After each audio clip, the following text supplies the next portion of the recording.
দেখেন তো টাকা কত টাকা এখানে। ওমান প্রবাসী ভাই, সুহেল তাজ ভাই এবং আদিস মিয়া এবং সরকারি প্রাথমিক বিদ্যালয়ের জয়নাল আবেদিন।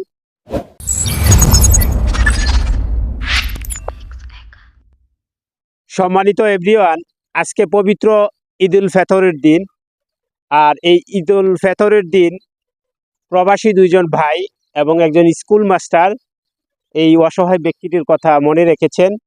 আর এই মনে রাখার প্রেক্ষিতে কিছু টাকা ওনার কাছে হস্তান্তর করার জন্য আমার কাছে পাঠিয়েছেন আর কি। এই টাকাগুলো সশরীরে ওনার কাছে আমি হস্তান্তর করার জন্য এখন এই মুহূর্তে বাদাঘাট জামে মসজিদের সম্মুখে উনি উপস্থিত আছেন। একজন প্রবাসী ভাই যিনি অবস্থান করেন ওমান প্রবাসী, ওনার বাড়ি হচ্ছে বাংলাদেশে কাঞ্চনপুর, সুহেল তাজ ভাই, উনি কিছু টাকা দিয়েছেন। এবং বাদাঘাট কামরাবন গ্রামের হাদিস মিয়া সৌদি প্রবাসী, উনিও কিছু টাকা দিয়েছেন। এবং মাহারাম সরকারি প্রাথমিক বিদ্যালয়ের জয়নাল আবেদিন, যার গ্রামের বাড়ি সাদেরকলা, উনিও কিছু টাকা দিয়েছেন। এই টাকাগুলো সশরীরে ওনার কাছে হস্তান্তর করার জন্য আমি চলে আসলাম। কেমন আছেন আপনি? জি, ভালো আছি। আপনার মেয়ের অবস্থা এখন কিরকম? এখন তো মোটামুটি আছে। মোটামুটি এখন কি শারীরিক অবস্থা কি? আর দুইটা অপারেশন লাগে। দুইটা অপারেশন লাগে না? তিনটা অপারেশন হয়েছে। এলাকার বিভিন্ন মানুষ কিন্তু ওনাকে সহযোগিতা করছেন, প্রতিনিয়তই সহযোগিতা করছেন। আর আশা করব এই অসহায় বাবাটির পাশে আপনিও দাঁড়াবেন, কারণ মেয়েটার অবস্থা এতই খারাপ যে প্রতি মুহূর্ত তার শারীরিক অবস্থার পরিবর্তন হচ্ছে। আর বাবার সম্পূর্ণ যা ছিল আর কি সঞ্চয়ের সব কিছুই কিন্তু এই মেয়ের তলে কিন্তু খরচ করেছেন। আপনাদের কাছে অনুরোধ থাকবে, যে কোনো বিত্তবান মানুষ যারা আছে, আপনি যদিও টাকা দিয়ে সহযোগিতা না করতে পারেন, কিন্তু শেয়ারের মাধ্যমে হলো এই ভিডিওটা বিত্তবানদের কাছে পৌঁছানোর জন্য সহযোগিতা করতে পারেন।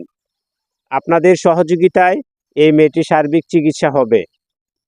আর তার বাবার পক্ষে এখন আর তার সুচিকিৎসার জন্য অর্থনৈতিক সাপোর্টটা দেওয়া কঠিনতর হয়ে পড়েছে। এই জন্য সবার কাছে অনুরোধ থাকবে, এই মেয়েটিকে সহযোগিতা করুন।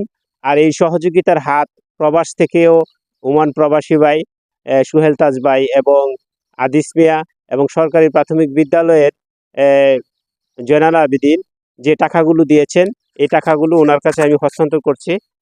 এখানে আপনার কাছে দেখেন তো টাকা কত টাকা, এখানে কত টাকা? এখানে 2000, 3000, 4000, 1, 2, 3, 4500 টাকা। 4500 টাকা। এর পূর্বেও কিন্তু আমি ওনাকে 6780 টাকা ওনাকে দিয়েছি। সর্বমোট 11280 টাকার মতো ওনাকে আমি আমার এই ভিডিও অপশন থেকে মানুষ দয়া করে ওনার কাছে টাকা পাঠিয়েছে, আমি ওনার কাছে হস্তান্তর করেছি। এবং যারা আরও সহযোগিতা করবেন ওনাকে, আমার নাম্বার দেওয়া থাকবে, এই নাম্বারে অবশ্যই যোগাযোগ করবেন এবং তার নাম্বারও দেওয়া থাকবে। বিশেষ করে মেয়েটার অবস্থা কিন্তু খুবই করুণ। আপনাদের সহযোগিতার হাতটা প্রসারিত করুন, মেয়েটাকে সুস্থ অবস্থায় নিয়ে আসার জন্য চেষ্টা করবেন। আপনার এলাকাবাসীর কাছে আপনার কোনো দাবি থাকলে আপনি বলতে পারেন, একটু জোরে কথা বলুন। আমার এই ভিডিওটা ভাই আপনারা যাই পাইয়া থাকেন, যারাই দেখেন, আমার আল্লাহর রাস্তা আমার এই মেয়েটার জন্য কিছু সাহায্য করেন। আর ভাই কিছু করার নাই, আমার মেয়েটারে আপনারা সাহায্য করেন, আমার পক্ষে চিকিৎসা করা সম্ভব হচ্ছে না। সবাইকে অসংখ্য ধন্যবাদ।